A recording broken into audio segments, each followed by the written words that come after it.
আমি যখনই রেস্টুরেন্টে খেতে যাই তখনই মেনু কার্ডে খুঁজি তন্দুরি চিকেন বাটার মশলা আছে কি না। আমার ফেভারিট রেসিপি এটি। শুধু আমার কেন, আরও অনেকেরই favourite recipe tandoori chicken butter masala. খেতে যতটাই সুস্বাদু হয়তো আপনাদের মনে হতে পারে যে এটা বানানোটা খুব কঠিন, কিন্তু বিশ্বাস করুন এটা বানানো খুবই সহজ। আর কতটা সহজ সেটাই আজকে আপনাদের আমি বানিয়ে দেখাবো। আসসালামু আলাইকুম, কেমন আছেন সবাই? বিনুর বিশ্বে আপনাদের সবাইকে জানাই স্বাগত। চলুন তাহলে শুরু করা যাক। তন্দুরি চিকেন বাটার মশলা একদম রেস্টুরেন্টের মতো। তন্দুরি চিকেন বাটার মশলাতে যা মশলা লাগে একেবারেই বেসিক মশলা, যেগুলো আমাদের বাড়িতে থাকে। তবে মশলাগুলো যখন আমি দিই তখন শ্যুট করা হয়নি, ক্ষমা করবেন আমাকে। আমি বলে দিচ্ছি, আপনারা নোট করে নিন। দিয়েছিলাম এখানে হলুদ গুঁড়ো, লঙ্কার গুঁড়ো, লবণ প্রয়োজন মতো, আদা রসুনের পেস্ট, আর তন্দুরি চিকেনের যে মশলাটা পাওয়া যায় সেটা। আর দিয়ে দিচ্ছি এখানে কসুরি মেথি। আমি এখানে প্রায় 4 কিলো চিকেনের বানিয়েছিলাম, সেই অনুযায়ী আমি এখানে মশলাগুলো দিচ্ছি।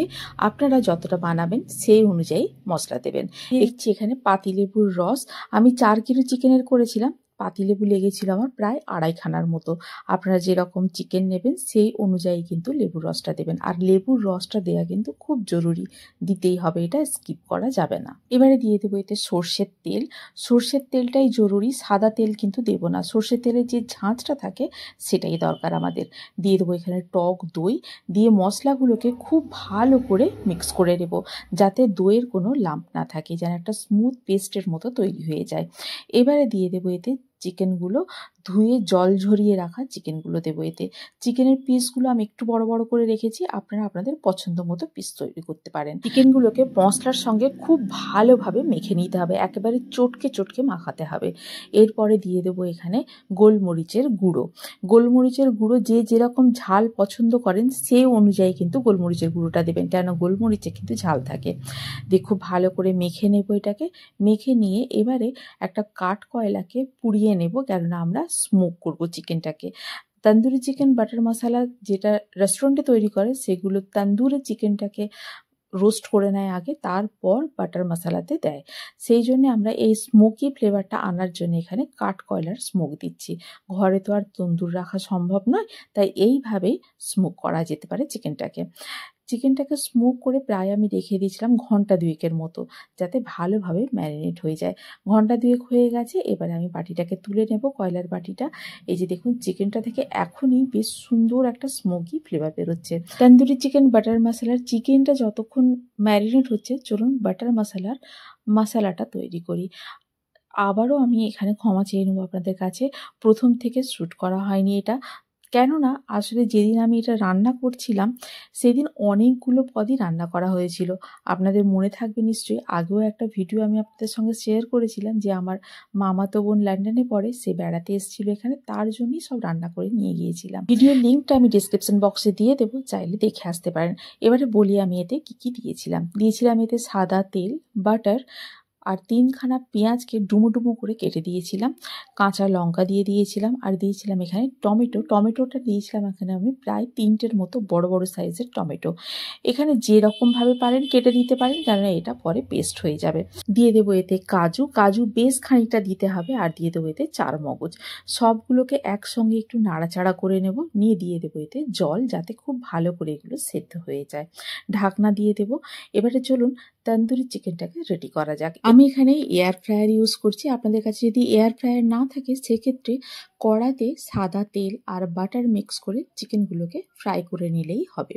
এই যে দেখুন, চিকেনগুলো এইভাবে ফ্রাই করে নিয়েছি আমি এয়ার ফ্রায়ারে। এবারে একটা কড়াই নিয়ে নিয়েছি, কড়াইটাকে খুব ভালো করে গরম করে নিয়ে দিয়ে দেবো এখানে সাদা তেল, আর দিয়ে দেবো বাটার। এখানে খুব বেশি বাটার বা তেল দেবো না, কেননা যেহেতু কাজু আছে পেস্টে, সেই কাজুর থেকেও তেল ছাড়বে। ম্যারিনেশনেও আমি তেল দিয়েছিলাম, সে থেকেও তেল একটু থাকবে। এই তেলটা আর বাটারটা গরম হয়ে গেলে দিয়ে দেবো এতে ম্যারিনেশনের যে মশলাটা ছিল সেটা, কেননা চিকেনগুলো যখন আমি ফ্রাই করতে চাপাই ম্যারিনেশনের মশলাগুলো কিন্তু আমি ফেলিনি, রেখে দিয়েছিলাম, সেই মশলাগুলোই দিয়ে দিয়েছি। দিয়ে দেবো এতে লঙ্কার গুঁড়ো আর হলুদের গুঁড়ো। লঙ্কাটা কিন্তু এখানে নর্মাল লঙ্কা, কাশ্মীরি রেড চিলি পাউডার নয়। এবার টমেটো, কাজু আর পেঁয়াজ যেটা আমি সেদ্ধ করে রেখেছিলাম সেটাকে খুব ভালো করে পেস্ট করে নেব। পেস্ট করা হয়ে গেলে এটাকে একটা এরকম স্টিলের ছাঁকনির সাহায্যে ছেঁকে নিতে হবে। তখনই যে গ্রেভিটা হবে সেই গ্রেভিটা একেবারে স্মুথ হবে। এর যে ছিবড়েগুলো থাকবে সেই ছিবড়েগুলোকে কিন্তু ফেলে দিতে হবে। এরকমভাবে চামচ দিয়ে প্রেসার দিয়ে খুব ভালো করে এগুলোকে ছেঁকে নেব। এবার যে মশলাটা কষানো হচ্ছিল তার মধ্যে এই পেস্টটাকে দিয়ে দেব। ফ্লেমটা কিন্তু একেবারে লোয়ে রাখতে হবে। লোয়ে ফ্লেমে এটাকে খুব ভালো করে ঝোলটাকে ফোটাতে হবে। ঝোলটা খুব ভালো করে ফুটে উঠলে এবারে চিকেনগুলো যেগুলো আমরা ফ্রাই করে রেখেছিলাম সেইগুলো এক এক করে ঝোলের মধ্যে দিয়ে দেব। পুরো রান্নাটাই কিন্তু লো ফ্লেমে হবে। এবারে যে জুসটা বেরিয়েছিল চিকেন থেকে, চিকেন ফ্রাই করে রাখার পরে সেই জুসটাকে দিয়ে দেব। দিয়ে এবার একটু নাড়াচাড়া করে নেব এটা। এবারে দিয়ে দেবো এখানে পরিমাণ মতো জল, আর দিয়ে দেব কাসুরি মেথি বেশ খানিকটা। কাসুরি মেথিটাকে এইভাবে 2 হাতে ক্রাশ করে দিতে হবে। এখানে একটা ছোট্ট টিপস আপনাদের সঙ্গে শেয়ার করি। কাসুরি মেথি বাইরে রাখলে নষ্ট হয়ে যায়, খুব বেশি দিন রাখা যায় না, ছোট ছোট পোকা ধরে যায়। তবে কাসুরি মেথিটা যদি আপনি ফ্রিজে স্টোর করে রাখেন তাহলে কিন্তু মাস কেন প্রায় বছর খানেক পর্যন্ত ঠিক থাকে। এই রকমই ছোট ছোট টিপস অ্যান্ড ট্রিক্সের জন্য আপনাকে কিন্তু বিনুর বিশ্ব চ্যানেলটিকে সাবস্ক্রাইব করতে হবে।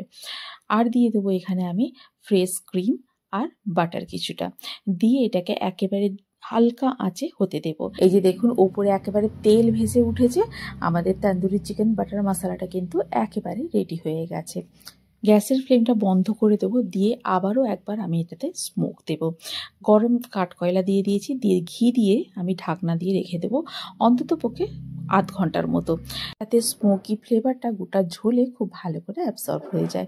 এবার একটা বোলের মধ্যে এটাকে বার করে নেবো, যেটাতে আমি সার্ভ করব। আর ওপর থেকে দিয়ে দেব একটু ফ্রেশ ক্রিম। আপনারা তাহলে ট্রাই করুন বাড়িতে, রেসিপিটি করে জানান আমাকে কেমন লাগলো। যদি ভালো লেগে থাকে তাহলে বন্ধুদের সঙ্গে শেয়ার করুন, আর যদি কোনো নতুন বন্ধু থেকে থাকেন তাহলে আমার চ্যানেলটিকে সাবস্ক্রাইব করে পাশে থাকার অনুরোধ রইল।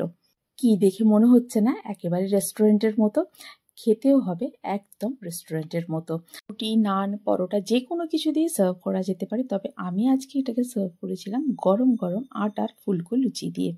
আজ তাহলে এই পর্যন্তই, আবার দেখা হবে। ভালো থাকুন, সবাইকে ভালো রাখুন। আল্লাহ হাফিজ।